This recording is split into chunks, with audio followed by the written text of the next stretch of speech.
Hello and welcome. So we are going to be finding out what the best American muscle vehicle is in Gran Turismo 7. So let's go ahead and meet our contenders.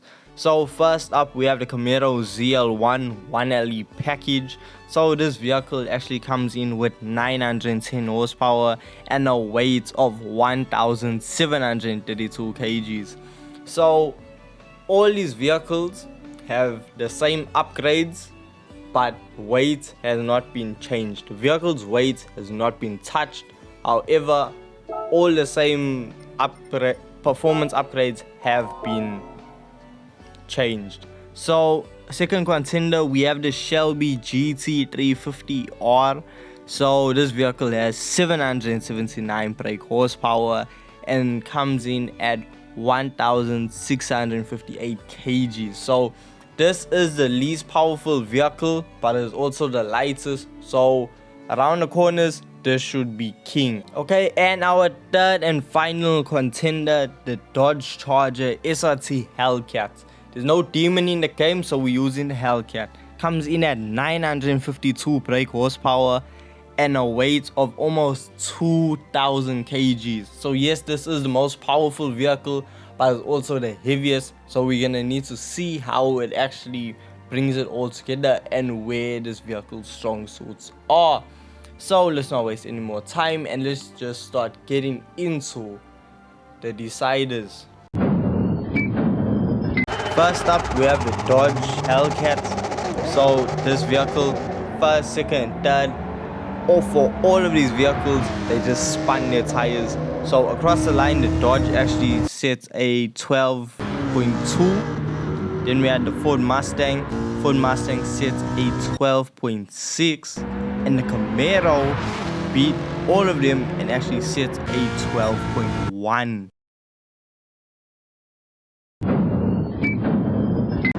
When it came to drifting, I kept all the cars on racing hard tires, so as you can see, the Camaro with its 900 horsepower, it struggled to lose grip. I don't know if it's the downforce from the spoiler or what, but it really gave me such uphill trying to get this thing to slide. We actually managed to only get a 14,000 score. So we had jumped in the Mustang 2. Because it only had 700 horsepower, it was the most underpowered, but somehow it wasn't as twitchy and uncontrollable as the Camaro, because the Camaro, it would bite back and it would throw you and then just it will make you lose the drift score.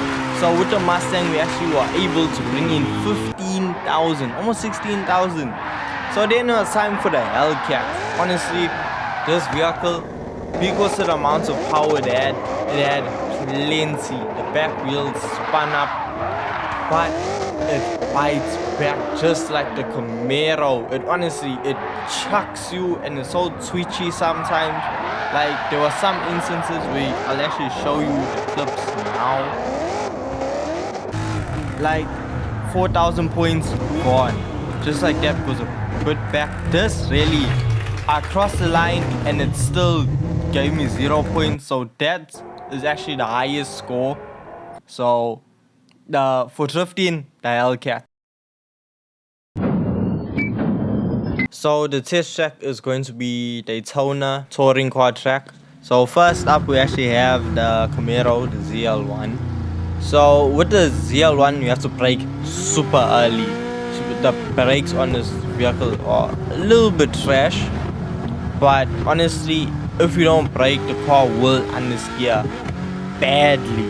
So we actually crossed the line at like 337. We set a 146.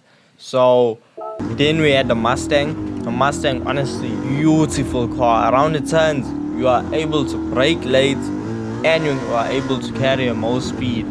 So around the turns, the Mustang was king. The parts where it lacked was now when it got onto the main straight or any of the straights. Being the most underpowered of the three, we were only able to do 305 across a 148. So it was really let down. So with the Hellcat has the same problems as the Camaro, but with the Hellcat now, because of the extra weight, you have to brake even earlier. Yes, it has a lot more power for the straights, but it was very unstable going into the turns. It was not as good as the Camaro, so it's here 148. So king of that one was actually the Camaro.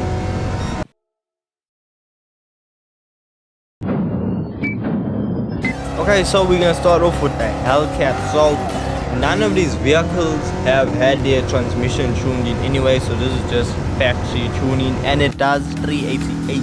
The Mustang came in second, well, we went second, and it had a top speed of 333. Last but not least, the Camaro ZL1.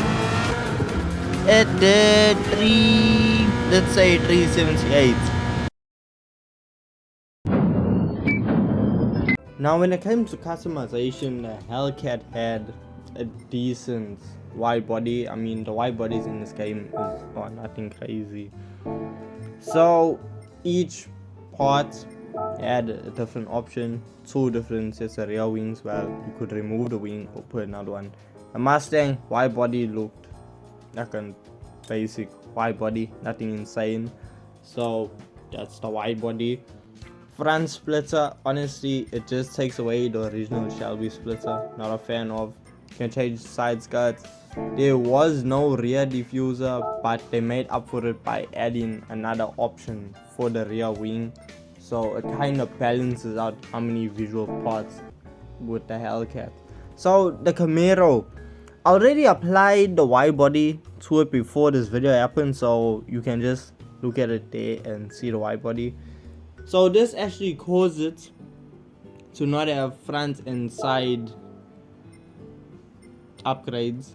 So it's only the rear diffuser and spoiler. So that's all the customization you can do for that.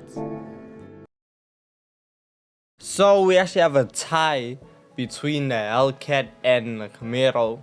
So my final verdict, which I say is the be all and end all. So the best muscle car in the game is the Camaro ZL1.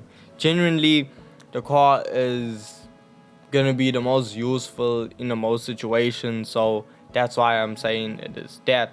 So if you did enjoy this, don't forget, leave a like, subscribe, and thank you for watching. And if you do want to help out with the next video like this, I will be making posts on the community tab, so go down there and vote for what cars you want to be compared.